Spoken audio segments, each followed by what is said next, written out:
So, Ryan, why don't you just basically tell me about Gemrate, how you got started in it, and your experience in the hobby to lead you to where you are today? Yeah, so it started at the beginning of 2021. This was just sort of a output of me getting back into the hobby in 2020 and really just trying to figure out, one, we're sort of going to be my collecting style, but two, sort of how do I sort of persist in this hobby where I was spending a lot of money, trying to figure out how to recoup some costs and trying to figure out just ways to make better sense of the sort of existing landscape and sort of the data that was out there. And so Gemrate started with just the idea of providing a better sense. The pop reports are an extremely valuable tool that the grading companies provide. And we just wanted to shed some light on some more trends. They're just an aggregate view of everything that's ever been graded. We wanted to sort of, take that and sort of extend it in a way that would just provide more valuable insight to the hobby, but also provide bigger picture trends. So that's sort of what we're probably best known for hobby-wide, is sort of the monthly reports that we do that speak to the trends as it relates to the different grading companies. And so, PSA at the time that we launched was sort of in a pretty big backlog. And then, one of the things that's probably most useful is we provide context as it relates to other grading companies as well. So how's PSA performing relative to Beckett, SGC, CGC? That's really landed. And then beyond that, we work with a lot of the large auction houses, collection management tools, and we provide an API to help them with supplying the context of supply and population for their audiences. So that's kind of how we built our business. But, most people know us for our marketing behavior, which is these monthly reports. They are very helpful. That's how, we found you and started talking about you on The Chase. I find them very interesting. I got back into the hobby a year ago when I got this job. I'm one of those kids of the 80s, the junk wax era and ripping packs and all that. So I really appreciate the fact that you got back in and became additive to the hobby as well, right? With this. The grading services, all of that seemed like kind of the Wild West to me when I was getting back into it. Not a lot of transparency. Did you get any pushback from the companies themselves when you started this? There was certainly a lot of skepticism.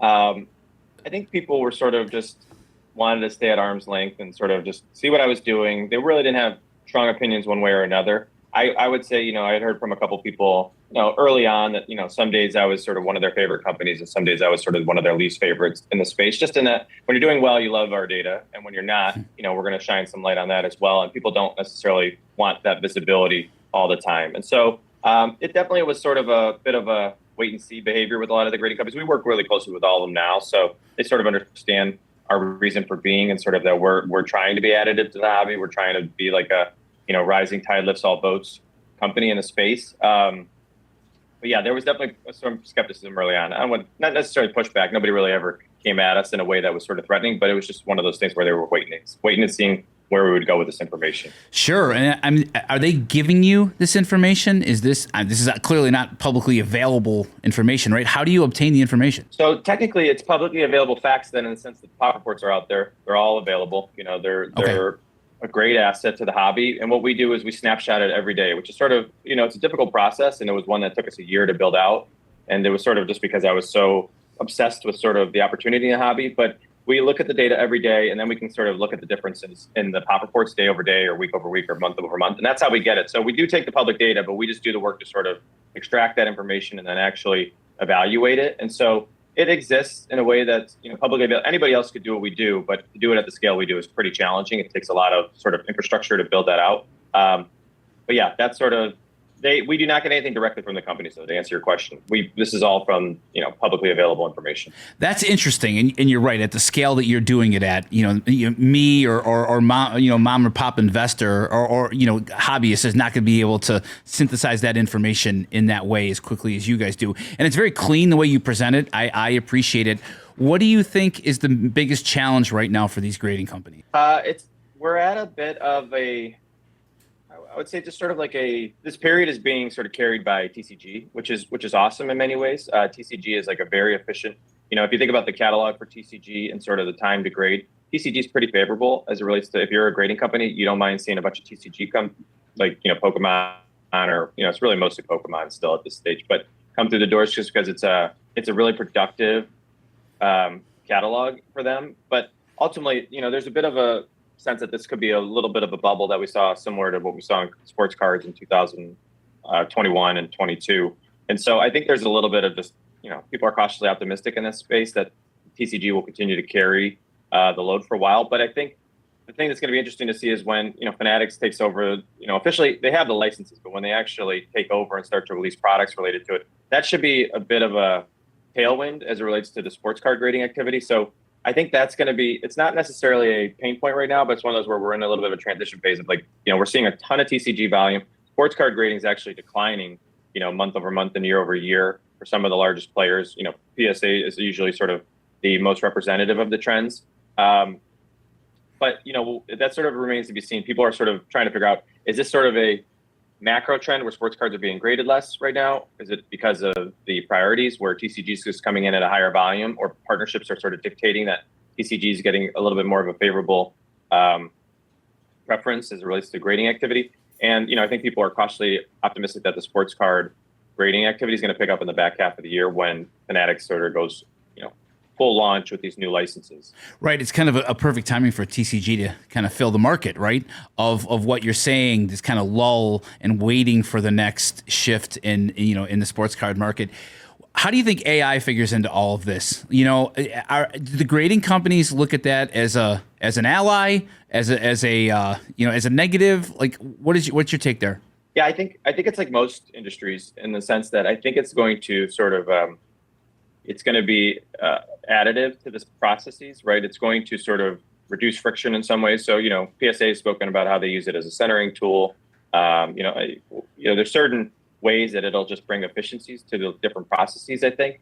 I do think that there's a large, cohort of the hobby that believes that there's a bit of a look and feel, and you sort of, you kind of have to have it in your hands to understand whether or not there's sort of nuance to the card that is being graded. So I think it's sort of one of those things where it will be integrated and absolutely a factor, but it's one of those things where it's probably not going to be solely AI at all times. There's just, or there's nuance where it's like certain categories can 100% be driven by and sort of evaluated by AI, but there's certain ones that cannot be because they're just prone to counterfeits or prone to nuance that makes it hard to evaluate conditions. So I definitely think it's going to be a factor. I definitely think it's a benefit to the grading companies in the sense that it should reduce costs.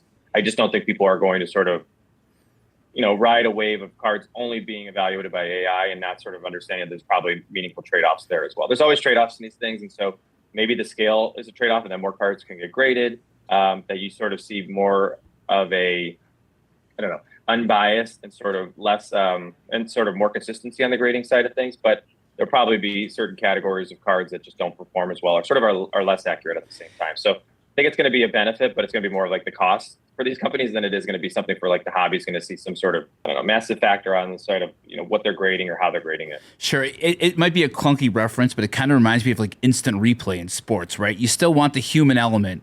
And I don't really mind, you go to like tennis now, right? And like there's still the chair umpire, but then they can immediately overturn it with, the eye in the sky. So the AI grading of cards, I feel like I still need the person in the dark room touching the card and looking it over. And maybe you're going to get a mistake every once in a while or something you don't agree with. But it does, you're right, it still has the human element. And what is appealing to AI might not be appealing, to a human being, right? Totally. Yep. I think instant replay is a great call there. I think, at the very least, I shouldn't say there's not going to be many benefits to the consumer here or the collector, because I do think like things like graders notes and things like that are really important. And like, even if you don't have graders notes from the grader themselves, you can at least have like an AI opinion that sort of, is, a compliment to what you're getting actually from the grading company graders directly themselves. So anyways, I just think there's interesting ways, or maybe the review process could be sort of improved upon by AI. But yes, I agree. I think it's going to be a positive, but I just think it's going to be one of those that sort of takes time. And I don't think it just ultimately replaces graders. I guess it's sort of the thing that people are always wondering. I just don't think we're going to get there anytime soon. I certainly hope not. My producer, Josh, has an interesting question going back to our discussion before. How much do you think GameStop has added to the TGC market? It's been meaningful. I think there's been a number of quotes from PSA where they've said it surprised them. And, it really does coincide with sort of this rush or sort of surge that's been happening in the TCG market. So it's sort of like, perfect timing in the sense that all these new releases hit the market and there was just a new outlet for people to discover the cards. But also, you think about the way that people rip cards. I mean, grading is ultimately like a liquidity vehicle for a lot of people. It's one of the ways people recoup costs. So if you open a pack of cards, and you don't hit what you want to collect, you want to move the rest of the cards that are in that pack or that box or whatever you're opening. And so grading is an outlet for that. And now PSA has done a great job with eBay to sort of facilitate actually moving the cards.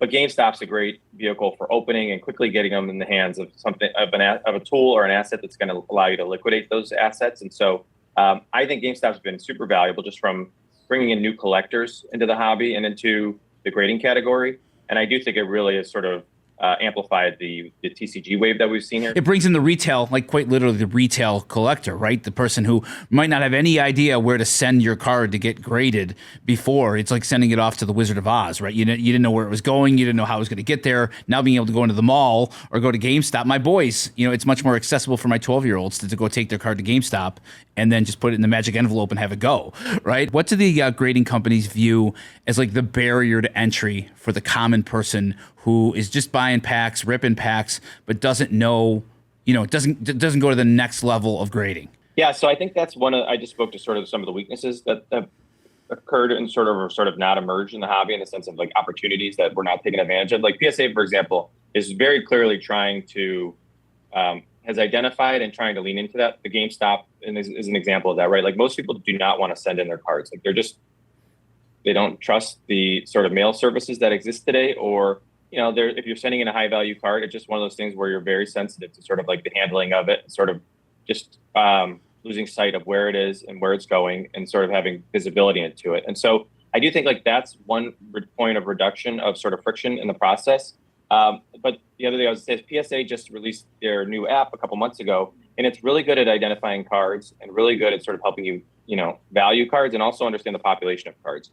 And so, it's through the lens of PSA specifically, right? So it's going to service their business really well, and it's not going to, totally shed light on activity from cards from vintage years or from eras when BGS was sort of much more high profile. But that's a great tool for like the average collector. Like I definitely recommend that to people who are newer to the hobby, to just say, if you're trying to understand what you have, PSA has brought a free tool to market to help you identify cards, which is really valuable. So I think like one is sort of just the handing off of the cards, and two is understanding what you have. And, they'd probably reverse the order, and most people are sort of get stuck on what they have and what's worth grading. And so I think the app services a lot of that. And then once you do figure it out, having a place to hand it off where you feel comfortable and secure doing so and confident doing so is a really big win.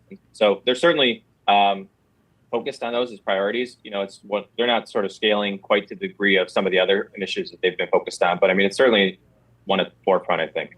Sure. It reminds me of my 84-year-old mother-in-law who won't give her credit card over the internet, as she calls it, right? It's the same thing. You don't want to send your card through UPS or USPS or whatever, right? It's the same barrier to entry. No, that's totally right. That's exactly what it is. And, these are valuable possessions. These are things that there's so many stories behind these, and for people to let those go and put those stories at risk, it's just not worth it. The juice isn't worth the squeeze, in the sense of like, I don't know what to do with this yet, or what I should expect, even if it does grade well. And so anyways, it just removes that. Yeah, that's a massive point of friction. That's why you're seeing like, there was some information that surfaced from the PSA survey a couple months ago, just like, other retail touch points that they're evaluating. I mean, people just saw that they're doing a little bit of a partnership with Best Buy to help people grade a little bit, with less friction. But you saw them exploring, like, would you like to see PSA in lids? Would you like to see PSA in Dick's Sporting Goods, right? So you can imagine, and, it's not just PSA. I'm using PSA because they're sort of the poster child of a lot of the, forward-thinking efforts in a lot of ways. But they, that's certainly an opportunity, and definitely trying to remove that friction of, this is not a process I'm comfortable with, and this is just beyond my comfort zone. And so here's sort of a way to reduce that friction. Yeah, I still can't get her to put her credit card through the internet, as she says. So if you're the new collector here, right? Like put yourself in somebody's shoes who were you and me a year or two, 4 or 5 years ago. What's the most important thing to focus on in your collection? Is it, like you said, is it the pop count? Is it getting things graded? Like where would you tell somebody to start if they have, you're like me, you have an old basement shoebox full of 80s, 70s, 80s, 90s cards. There's there's hundreds of thousands of people like that right out there. Where would you tell that person to start? I would say the biggest challenge in general for our hobby, and one of the things that sort of would require more collaboration, is sort of education is really hard to come by. Like good information, it's part of why Jeff sort of rose to the profile that he has, is he brought really good educational information to the hobby. But I would say, you definitely want to get an app that helps you scan the cards, right? Whether it's PSA, Center Stage, or a lot of the other apps that sort of exist in the space and have been there for a few years now. Those are great starting points to help you understand, like, what do you even have in your hands? And then I think the value side of it matters. It's what a lot of the collection management tools are thriving with, which is like the card ladders of the world.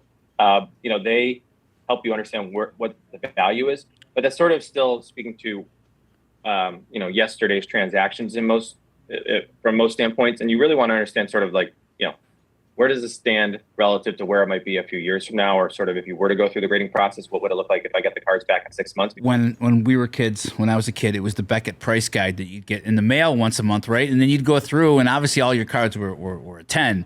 So you'd take the highest value of the card, right? And that's how I valued. I still have the folders with the stickers and the prices on there. Full retail, of course, Ryan. Like full retail on all of them. We have people that'll come into our chat and they'll ask us, hey, I have this card. What's it worth?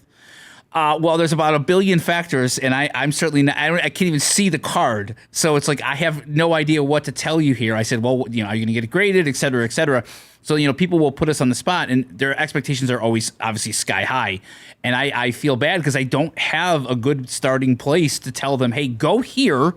They will help you, or it will help you get some type of a game plan if you have 5,000 cards sitting around. No, absolutely. I mean, the other thing that I was chuckling at just as you were speaking to that is like probably the second question I get besides what is it worth is, but I saw it listed on eBay for this. It's probably worth that, right? And I'm like, whoa. No, that's like the common mistake we've all made. I've been there. I made that mistake, which is a listing price has nothing to do with sort of the most recent transaction prices. There's people who are just trying to take advantage of, people who are new to the hobby, like those people who are actually on eBay taking that as a valuable piece of information.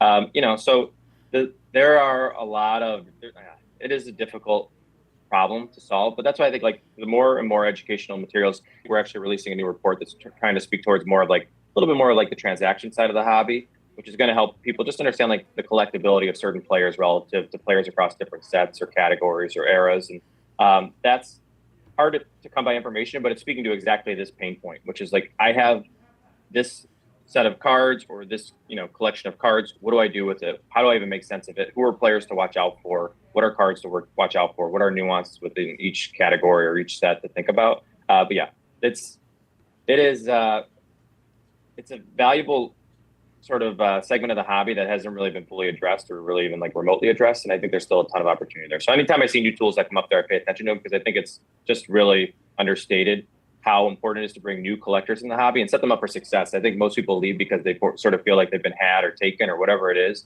because they just have, this hobby has been fueled or sort of persisted by a lack of information and sort of having walls up as it relates to like, we're going to present this information through the lens of a single pop report and a single grader, or we're just not going to give you the full information. And to the degree that there's more information available, and look, I'm biased in this is partially what Gemrate's trying to do.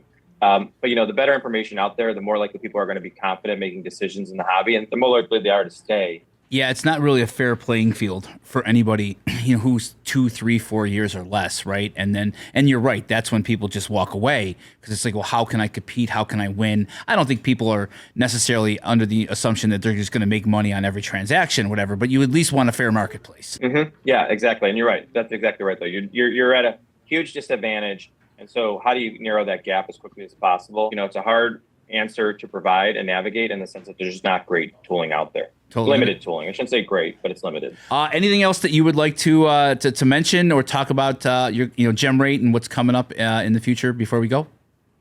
Not too much. I would just say keep an eye out for that report we're going to release sort of to complement the existing resources that are out there, which is, again, just going to speak to like collectability and sales trends with players specifically, and allowing you to just compare and contrast things like Ken Griffey Jr. versus an Aaron Judge versus a Mickey Mantle, right? And so it's just those are hard conversations to have today, and we think that's going to shed some light on that element of the hobby. Well, there you go. My late great mother would always say, "You're doing the Lord's work, Ryan.